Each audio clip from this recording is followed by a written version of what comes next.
नमस्कार दोस्तों, स्वागत है आप सभी का। आज के इस वीडियो में हम सुनेंगे सत्यनारायण भगवान की व्रत कथा। तो आइए प्रथम पूज्य श्री गणेश जी महाराज का नाम लेते हुए और सत्यनारायण भगवान को प्रणाम करते हुए कथा प्रारंभ करते हैं। बोली सत्यनारायण भगवान की जय। पहला अध्याय। एक समय नौमी शरण तीर्थ में शौनकादि 28,000 ऋषियों ने श्री सूत जी से पूछा, हे प्रभु, इस कलयुग में वेद विद्या रहित मनुष्य को प्रभु भक्ति किस प्रकार मिलेगी तथा उनका उद्धार कैसे होगा। इसलिए हे मुनिश्रेष्ठ, कोई ऐसा तप कहिए जिससे थोड़े समय में पुण्य प्राप्त होवे तथा मनोवांछित फल मिले। वह कथा सुनने की हमारी इच्छा है। सर्वशास्त्र ज्ञाता श्री सूत जी बोले, हे वैष्णव में पूज्य, आपने सब प्राणियों के हित की बात पूछी है। अब मैं उस श्रेष्ठ व्रत को आप लोगों से कहूँगा जिस व्रत को नारद ने लक्ष्मी नारायण से पूछा था और लक्ष्मीपति ने मुनिश्रेष्ठ नारद से कहा था। सो ध्यान से सुनो।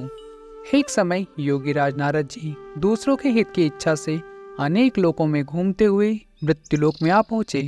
यहाँ अनेक योनियों में जन्म हुए प्रायः सभी मनुष्यों को अपने कर्मों द्वारा अनेकों दुखों से पीड़ित देखकर सोचा, किस यत्न के करने से निश्चय ही प्राणियों के दुखों का नाश हो सकेगा। ऐसा मन में सोचकर विष्णुलोक को गए। वहाँ श्वेत वर्ण और 4 भुजाओं वाले देवों के ईश नारायण को देखकर, जिनके हाथ में शंख, चक्र, गदा और पद्म थे तथा वरमाला पहने हुए थे, स्तुति करने लगी। हे भगवान, आप अत्यंत शक्ति से संपन्न हैं। मन तथा वाणी भी आपको नहीं पा सकती। आपका आदि मध्य अंत नहीं है। निर्गुण स्वरूप सृष्टि के आदिभूत व भक्तों के दुखों को नष्ट करने वाले हो। आपको मेरा नमस्कार है। नारद जी से इस प्रकार की स्तुति सुनकर विष्णु भगवान बोले, हे मुनिश्रेष्ठ, आपके मन में क्या है? आपका किस काम के लिए आगमन हुआ है? निसंकोच कहो। तब नारद जी बोले, मृत्युलोक के सभी मनुष्य जो अनेक योनियों में पैदा हुए हैं, अपने अपने कर्मों के द्वारा अनेक प्रकार के दुखों से दुखी हो रहे हैं। हे नाथ, मुझ पर दया रखते हो तो बतलाइए कि उन मनुष्यों के सब दुख थोड़े ही समय में, थोड़े ही प्रयत्न से कैसे दूर हो सकते हैं। हे नारद, मनुष्य की भलाई के लिए तुमने बहुत अच्छी बात पूछी है। जिस काम के करने से मनुष्य मोह से छूट जाता है, वह मैं कहता हूँ, सुनो। बहुत पुण्य देने वाला, स्वर्ग तथा मृत्युलोक दोनों में दुर्लभ एक उत्तम व्रत है। आज मैं प्रेमवश होकर तुमसे कहता हूँ, सत्यनारायण का यह व्रत अच्छी तरह विधि पूर्वक करके मनुष्य आयु पर्यंत यहाँ सुख भोग कर मरने पर मोक्ष को प्राप्त होता है। श्री भगवान के वचन सुनकर नारद मुनि बोले कि उस व्रत का फल क्या है, क्या विधान है और किसने यह व्रत किया है और किस दिन यह व्रत करना चाहिए, विस्तार से कहिए। भगवान बोले, दुख शोक आदि को दूर करने वाला, धन धान्य को बढ़ाने वाला, सौभाग्य तथा संतान को देने वाला यह व्रत सब स्थानों पर विजय कराने वाला है। भक्ति और श्रद्धा के साथ किसी भी दिन मनुष्य श्री सत्यनारायण भगवान की शाम के समय ब्राह्मणों और बंधुओं के साथ धर्मपरायण होकर पूजा करे। भक्तिभाव से नैवेद्य केले का फल, घी, दूध और गेहूं का चूर्ण सवाया लेवे। गेहूं के अभाव में साठी का चूर्ण, शक्कर तथा गुड़ ले और सब भक्षण योग्य पदार्थ जमा करा के भगवान के अर्पण कर देवे तथा बंधुओं सहित ब्राह्मणों को भोजन करावे। तत्पश्चात स्वयं भोजन करे। नृत्य गीत आदि का आचरण कर सत्यनारायण भगवान का स्मरण करते हुए समय व्यतीत करे। इस तरह व्रत करने पर मनुष्य की इच्छाएं निश्चय पूरी होती है। विशेषकर कलिकाल में भूमि पर यही मोक्ष का सरल उपाय है। इति प्रथम अध्याय संपूर्ण। बोले सत्यनारायण भगवान की जय। दूसरा अध्याय। सूत जी बोले, हे ऋषियों, जिसने पहले समय में इस व्रत को किया है उसका इतिहास कहता हूँ, ध्यान से सुनो। सुंदर काशीपुरी नगरी में एक अत्यंत निर्धन ब्राह्मण रहता था। वह भूख और प्यास से बेचैन हुआ नित्य पृथ्वी पर घूमता था।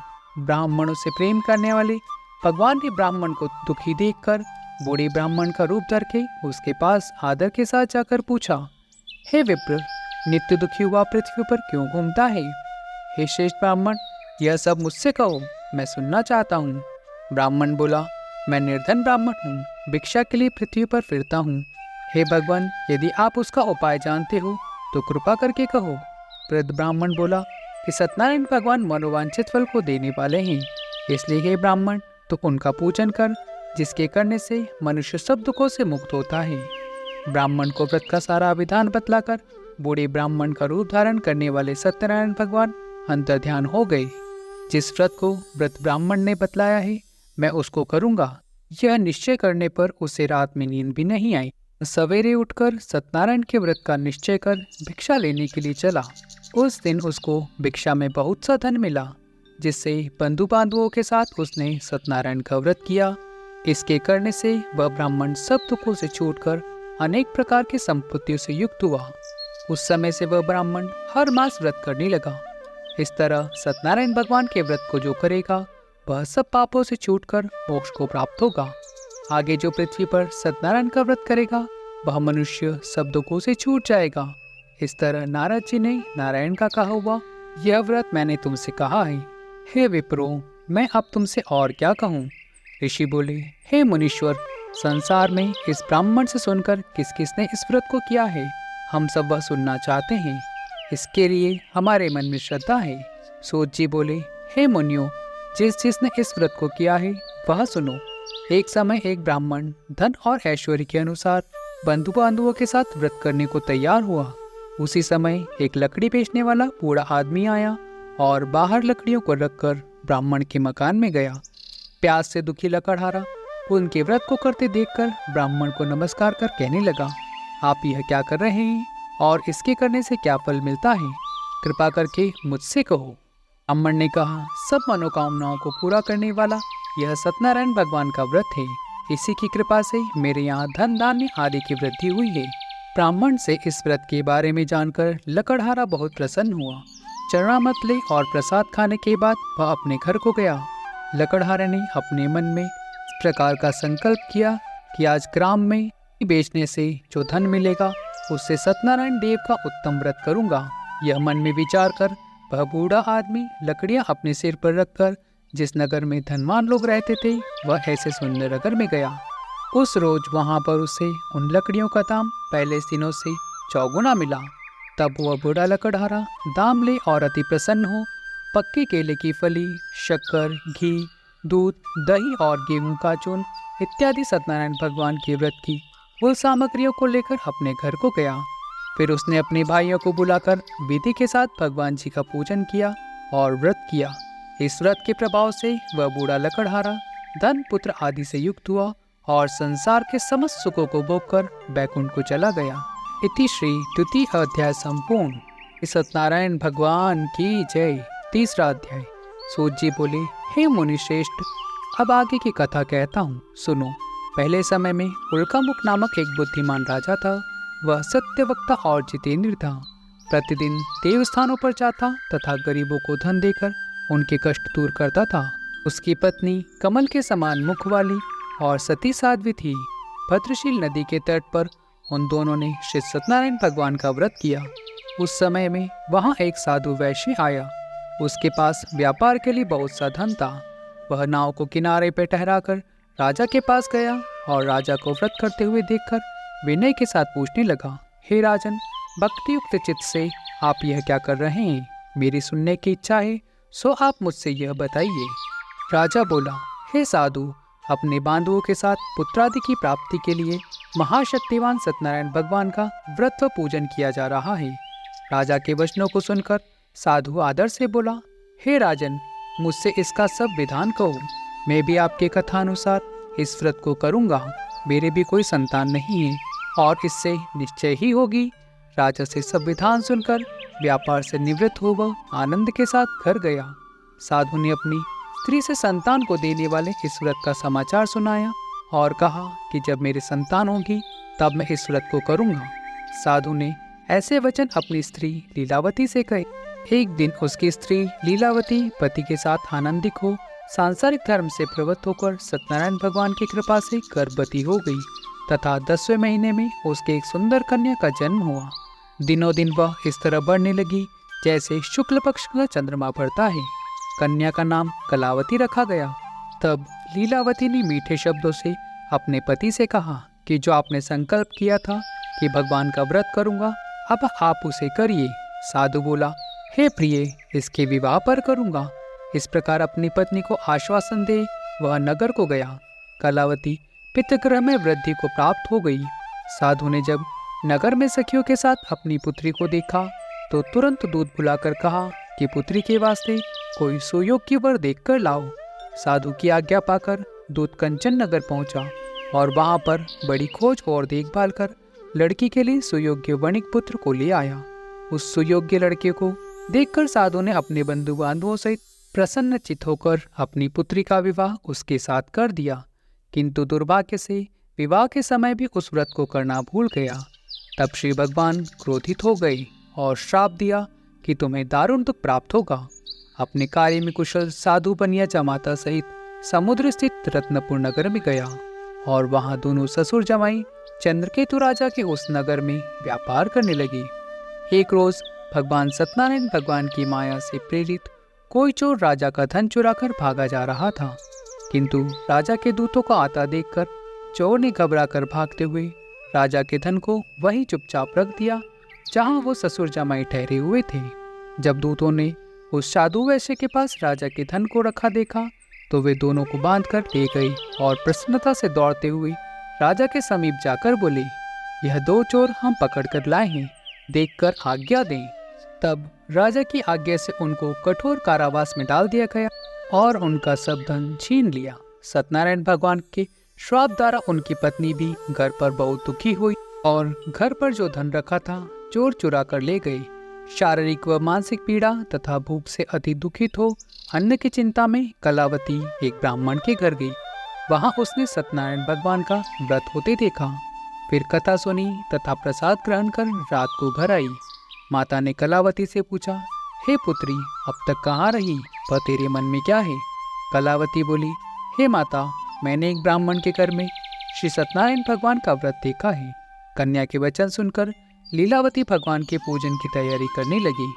लीलावती ने परिवार और बंधुओं सहित श्री सत्यनारायण भगवान का पूजन किया और वर मांगा कि मेरे पति और दामाद शीघ्र आवे। साथ ही प्रार्थना की कि हम सबका अपराध क्षमा करो। सत्यनारायण भगवान इस व्रत से संतुष्ट हो गए और राजा चंद्रकेतु को स्वप्न में दर्शन देकर कहा, हे राजन, दोनों वैश्य को प्रातः ही छोड़ दो और जो सब धन तुमने ग्रहण किया है उन्हें दे दो, नहीं तो मैं तेरा धन, राज्य, पुत्र आदि सब नष्ट कर दूंगा। राजा से ऐसे वचन कहकर भगवान अंतर्ध्यान हो गए। प्रातःकाल राजा चंद्रकेतु ने सभा में अपना स्वप्न सुनाया। फिर दोनों वणिक पुत्रों को कैद से मुक्त कर सभा में बुलाया।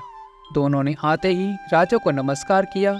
राजा मीठे वचन से बोला, हे महानुभाव, भाविवश ऐसा कठिन दुख तुमको प्राप्त हुआ है, अब तुम्हें कोई भय नहीं है। ऐसा कहकर राजा ने उनको नए नए वस्त्र आभूषण पहनाए तथा उनका जितना धन लिया था उससे दोगुना धन देकर आदर सहित विदा किया। दोनों वैश्य अपने अपने घर को चल दिए। इति श्री तृतीय अध्याय संपूर्ण। बोले सत्यनारायण भगवान की जय। चौथा अध्याय। सूत जी बोले, वैश्य ने मंगलाचार करके यात्रा आरंभ की और अपने नगर को चला। उनके थोड़े दूर निकलने पर दंडी वेशधारी सत्यनारायण भगवान ने उनसे पूछा, हे साधु, तेरी नाव में क्या है? अभिमानी वणिक हंसता हुआ बोला, हे दंडी, आप क्यों पूछते हो? क्या धन लेने की इच्छा है? मेरी नाव में तो बेल और पत्ते भरे हैं। वैश्य का कठोर वचन सुनकर भगवान ने कहा, तुम्हारा वचन सत्य हो। दंडी ऐसा कहकर वहां से दूर चले गए और कुछ दूर जाकर समुद्र के किनारे पर बैठ गए। दंडी के जाने पर वैश्य ने नित्य क्रिया करने के बाद नाव को ऊंची उठी देखकर अचंभा किया और नाव में बेल पत्ती आदि देखकर मूर्छित हो जमीन पर गिर पड़ा।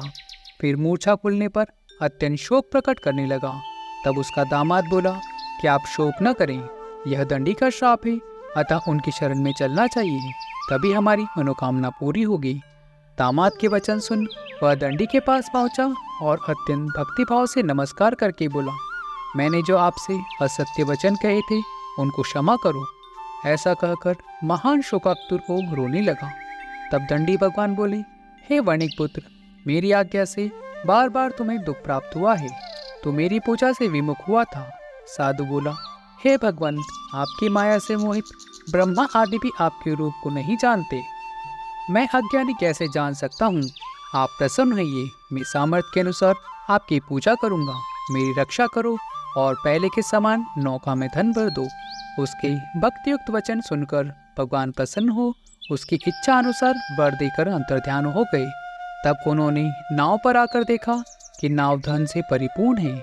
फिर वह भगवान सत्यनारायण का पूजन कर साथियों सहित अपने नगर को चला। अब अपने नगर के निकट पहुंचकर तब दूत को घर भेजा।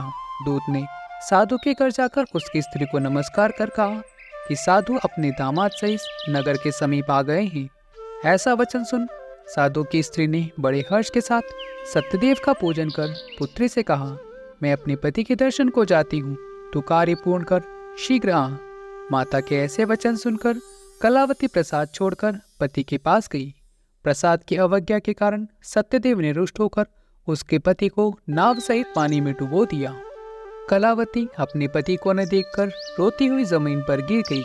इस तरह नौका को डूबा हुआ तथा कन्या को रोता हुआ देखकर साधु दुखित हो बोला, हे प्रभु, मुझसे या मेरे परिवार से जो भूल हुई है उसे क्षमा करो।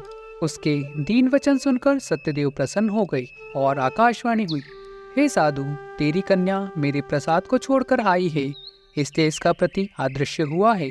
यदि वह घर जाकर प्रसाद खाकर लौटे तो इसे पति अवश्य मिलेगा। ऐसी आकाशवाणी सुनकर कलावती ने घर पहुंचकर प्रसाद खाया, फिर आकर पति का दर्शन किया। तत्पश्चात साधु ने बंधु बांधवों सहित सत्यदेव का विधि पूर्वक पूजन किया। उस दिन से वह पूर्णिमा को सत्यनारायण भगवान का पूजन करने लगा। फिर इस लोक का सुख भोगकर अंतलोक में स्वर्गलोक को गया। इति श्री चतुर्थ अध्याय संपूर्ण। बोलिए सत्यनारायण भगवान की जय। 5वां अध्याय। सूत जी बोले, हे ऋषियों, और भी कथा कहता हूँ, सुनो। प्रजापालक में लीन तुक्ध्वज नामक राजा था। उसने भगवान का प्रसाद त्याग कर बहुत दुख पाया। एक समय वन में जाकर वन पशुओं को मारकर बड़ के पेड़ के नीचे आया। वहां उसने ग्वालों को भक्तिभाव से बांधवों सहित सत्यनारायण भगवान का पूजन करते देखा। राजा देखकर भी अभिमानवश वहां नहीं गया और ना ही नमस्कार ही किया। जब ग्वालों ने भगवान का प्रसाद उसके सामने रखा तो वह प्रसाद को त्याग कर अपनी सुंदर नगरी को चला आया। वहीं उसने अपना सब कुछ नष्ट पाया तो वह जान गया कि यह सब भगवान ने किया है। तब वह विश्वास कर ग्वालों के समीप गया और विधि पूर्वक पूजन कर प्रसाद खाया। सत्यदेव की कृपा से पहले जैसा था वैसा ही हो गया। फिर दीर्घकाल तक सुख भोगकर मरने पर स्वर्गलोक को गया। जो मनुष्य इस परम दुर्लभ व्रत को करेगा, भगवान की कृपा से उसे धन धान्य की प्राप्ति होगी। निर्धन धनी और बंदी बंधन से मुक्त होकर निर्भय हो जाता है। संतानहीनों को संतान की प्राप्ति होती है तथा सब मनोरथ पूर्ण होकर अंत में वैकुंठ धाम को जाता है।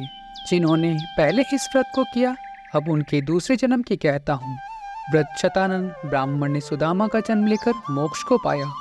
उल्कामुख नामक राजा दशरथ होकर वैकुंठ को प्राप्त हुआ। साधु नाम के वैश्य ने मोरध्वज बनकर अपने पुत्र को आरे से चीरकर मोक्ष को प्राप्त किया। महाराज तुक्ध्वज ने स्वयंभू होकर भगवान में भक्तियुक्त कर्म कर मोक्ष को प्राप्त किया। इति श्री पंचम अध्याय संपूर्ण। बोली सत्यनारायण भगवान की जय।